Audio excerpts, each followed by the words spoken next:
Have you just recently been appointed as an FSO for your company? Congratulations.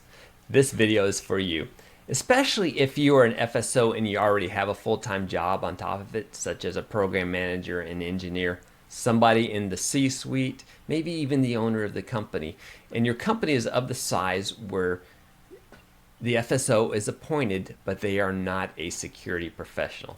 In large defense contractors companies, the FSO is a security manager with a full-time job and maybe even a staff to support them in their work.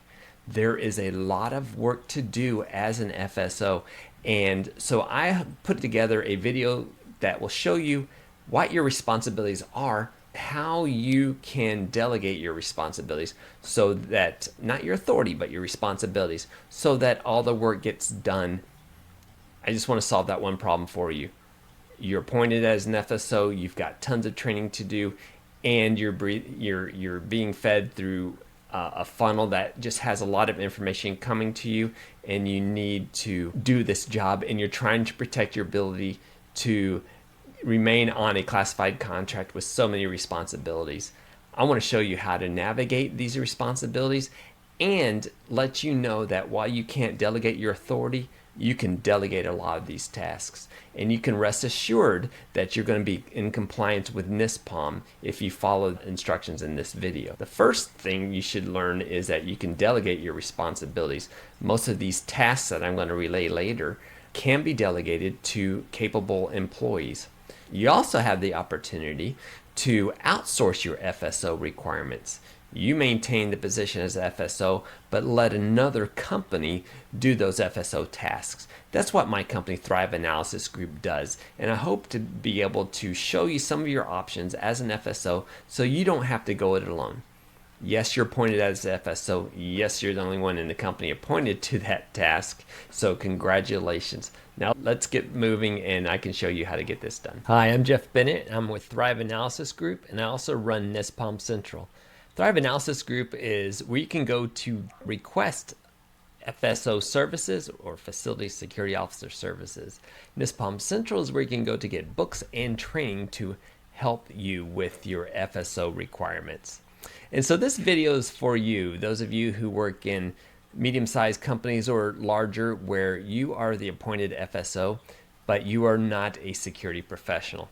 And so in case you just walked into that position or you've been working in there a while, you may know already that it requires strong administrative skills because there is a lot to manage. First of all, you have to get credentials to work on several systems. The first is the system called DIS. We refer to it as DIS, but it's the Defense Information System for Security. The next one is NIS, which stands for the National Industrial Security System.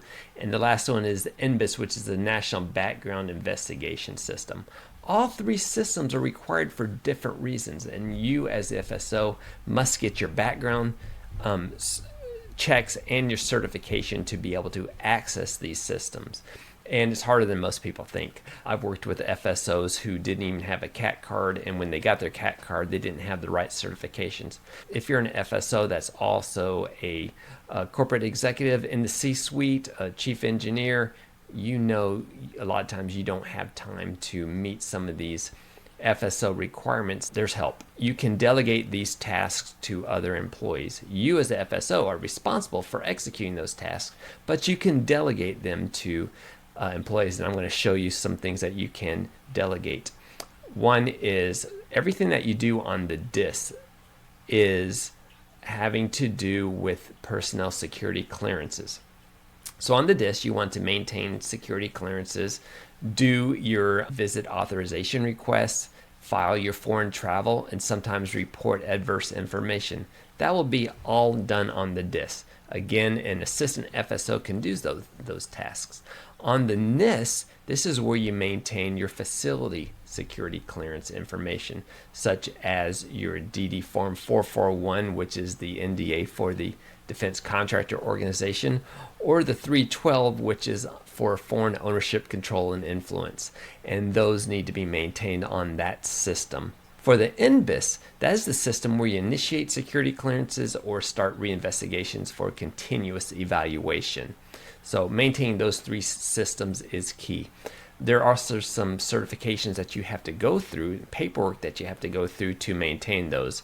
One is filling out the request form to upload, as well as taking the training such as personal identifiable information training and cybersecurity awareness training. Take that training and upload that into the system. As part of your process for maintaining your clearance, there are some things that are required by NISPOM. One is developing an insider threat program procedure. Two is developing an SEAD3 or adverse information and other information reporting procedures. And then finally, there's the standards, practices, and procedures for defense contractors that FSO must develop and maintain.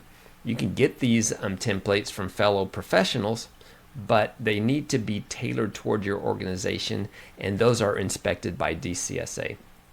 Also need to keep personnel files for cleared employees and keep those updated. Who has access and to what access level? You can get that in DIS.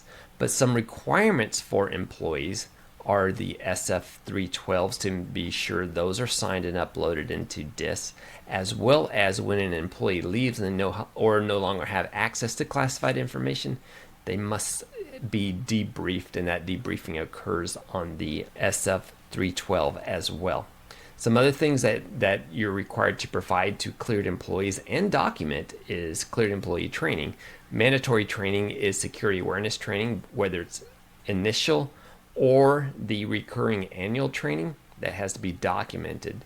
Insider threat training is also a requirement that must be developed and documented for each employee with certificates on hand. And then there's other training as well, such as CUI training, maybe derivative classifier training. There's also senior management official training, which is not required but is a good idea to take.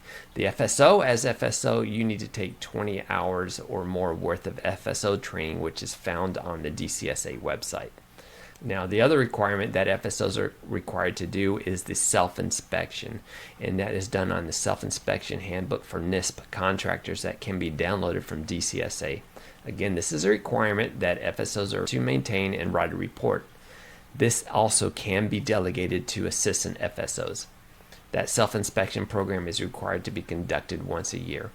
There are so many things that an FSO has to do, which is okay if you're a security professional 100% of the time, but it can be overwhelming for those of you who are an FSO as an appointed duty, but you already have another full-time job.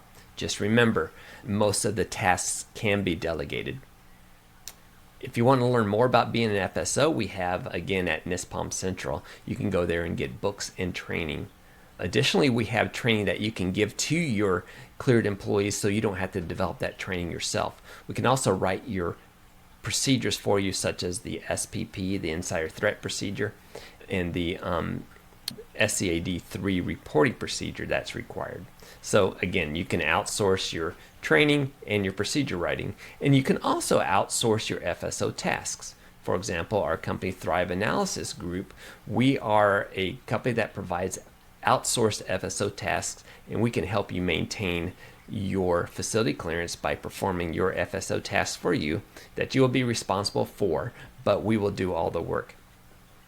Also keep in mind that in small companies where you have one FSO as a single point of contact, if there are no backups or assistants, if that FSO leaves, gets promoted out of that position, who's going to have access to the DIS, NIS, and NBIS? You need to have a redundant procedure in place so that when that FSO goes on vacation or leaves, somebody is there ready to take over. Thrive Analysis Group, we train you to develop a security program that you can pass down, and we also make sure that you have backups in place.